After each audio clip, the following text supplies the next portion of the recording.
Cette vidéo vous présente les différentes options d'utilisation d'un questionnaire. Sur cette page, vous pouvez modifier le nom, l'auteur et les tags du questionnaire. Concernant les options, il en existe 3 types. Les options de passage du questionnaire, les options qui relèvent du score, et enfin les options qui portent sur les conséquences, c'est-à-dire que fait-on après avoir passé le questionnaire. Le premier bloc propose des options qui relèvent de la présentation du questionnaire. Ici, je choisis le mode de présentation des questions, soit sur une page unique, c'est-à-dire en mode examen, soit question par question. On voit ici le cas d'une présentation sur une seule page, avec un temps illimité. Je choisis la question, je réponds. Dès que j'ai répondu à une question, une barre s'affiche à gauche et je peux replier la question.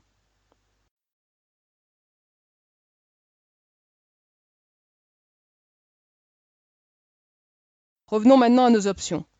Je peux choisir des options concernant la gestion du temps. Le temps peut être illimité, ou géré par question, ou pour le test dans son ensemble. Les questions et les réponses peuvent être mélangées ou non. On choisit généralement de mélanger les questions pour se focaliser sur le contenu et non sur la position d'une réponse. Si vous voulez obtenir des informations sur une option, il suffit d'aller voir sa bulle d'aide. Si vous avez choisi l'option Explications dans votre base de questions, alors vos questions peuvent contenir des explications et des rappels de cours. Par exemple, vous pouvez utiliser votre questionnaire dans un mode auto-formation en choisissant d'afficher la correction, l'explication et le rappel de cours dès que l'utilisateur a répondu. Et c'est bien là le moment idéal pour l'apprentissage. Vous voyez ici ce que donne cette option. On sélectionne sa réponse et on voit tout de suite la correction et les explications qui s'affichent. Il existe d'autres options qui apparaissent en fonction du paramétrage de votre entreprise. C'est le cas de l'option renouvellement d'évaluation. Cette option vous permet d'indiquer que cette évaluation ou certification doit être renouvelée. Lorsque la date de renouvellement approche, l'administrateur recevra un message. Vous retrouvez toutes les informations de renouvellement dans l'onglet Renouvellement du menu Utilisateur. Ici, vous pouvez choisir de renvoyer régulièrement l'invitation aux utilisateurs n'ayant pas encore passé leur évaluation. Une autre option d'entreprise permet de créer ses propres formulaires pour collecter des informations complémentaires. Vous pouvez ici choisir un formulaire à renseigner avant le démarrage du questionnaire ou à la fin du questionnaire. Le champ Première page de Player permet de définir une page spéciale à présenter avant le démarrage du questionnaire. Et le message du Player est un court message à afficher dans la colonne à gauche des questions. Passons au second bloc. Il présente les options relatives au score de l'évaluation. S'agit-il d'une certification ou non? Si oui, avec quel taux de réussite? Rappelons qu'une certification permet de générer un diplôme aux personnes certifiées. Une option permet de choisir si l'on souhaite ou non afficher le score pendant le test. Une option de la base aussi permet d'activer la notation par réponse, c'est-à-dire que chaque réponse peut apporter un nombre de points différents. Par exemple, on pourra dire que les réponses A et B sont correctes, mais que le choix de la réponse A est plus valorisé que celui de la réponse B. Vous pouvez aussi choisir la notation partielle qui permet de comptabiliser une erreur de façon plus ou moins radicale dans le score. Les règles de calcul sont expliquées dans la bulle d'aide. On peut enfin décider d'afficher ou non la page de résultats à la fin du test. Et dans ce cas, cette page de résultats peut contenir une présentation des résultats par domaine ou par tag s'il y en a. Enfin, le troisième bloc concerne les conséquences d'un questionnaire.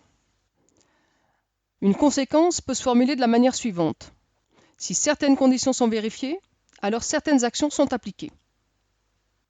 Une condition peut porter sur le score global, sur les scores obtenus sur certains domaines ou sur certains tags. Une conséquence peut être un message ou une action. Le message peut être personnalisé et peut utiliser des variables. Il sera présenté à l'utilisateur à la fin du test en haut de sa page de résultats. Vous pouvez voir les variables autorisées en cliquant sur ce lien.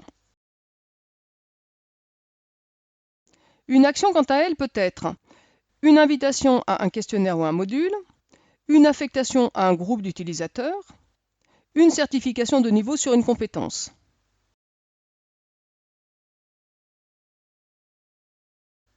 La liste des actions possibles est également accessible ici. Imaginons par exemple que le questionnaire ait pour objectif de déterminer les besoins en formation dans tel ou tel domaine. En fonction du taux de réussite sur chaque domaine, il devient possible d'inviter automatiquement un questionnaire de révision ou d'affecter l'utilisateur à un groupe spécifique. La syntaxe détaillée est décrite dans le volet d'aide en haut à droite. Avant d'enregistrer, vous pouvez valider vos conséquences en faisant une simulation de résultats.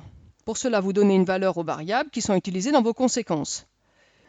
Imaginons que le score global obtenu soit de 70%, que le score pour le domaine explorateur soit de 20% et que le score pour le tag faune soit de 90%. La simulation montre que dans ces conditions, le questionnaire aura 3 conséquences. L'affichage de 2 messages dans la page de score, l'invitation de l'utilisateur à passer le questionnaire Expédition 1 et l'affectation de l'utilisateur au groupe expert. Donc vous voyez que l'ensemble de ces options vous permettra d'utiliser votre questionnaire dans une très large palette de cas d'usage, de créer des parcours dynamiques et personnalisés et aussi d'établir un livret de compétences.